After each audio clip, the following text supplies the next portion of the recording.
Back at the Indonesian hospital, my colleague spoke with the hospital administrator who said that President Biden needs to do more to protect hospitals in Gaza because, quote, he's the only one Netanyahu will listen to.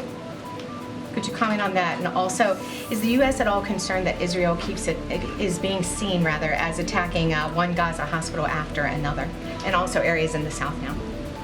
The president, in every conversation that he has with Prime Minister Netanyahu, and it's not just him, Secretary Blinken, Secretary Austin, Jake Sullivan, the whole team here, at every instance, continues to urge Israelis to be as cautious and deliberate and as careful as they can in conducting these operations against Hamas, which they have a right and responsibility to do, to go after Hamas. They also have a right and a responsibility, an added burden, if you will, because of the way Hamas fights, to do everything they can to look after civilian casualties. It is a part of every discussion that we're having with our Israeli counterparts.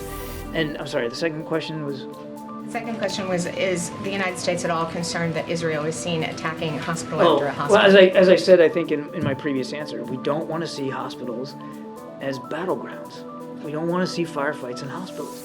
Now, as we've also said, at least when it comes to Al-Shifa, I don't have any intelligence on this Indonesia hospital, but at Al-Shifa, we did have intelligence that corroborated the Israeli claims that Hamas was using it as a command and control node.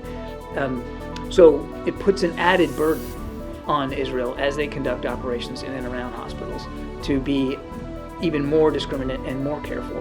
Because again, you got real live patients, real live doctors, real live nurses that you got to look out for.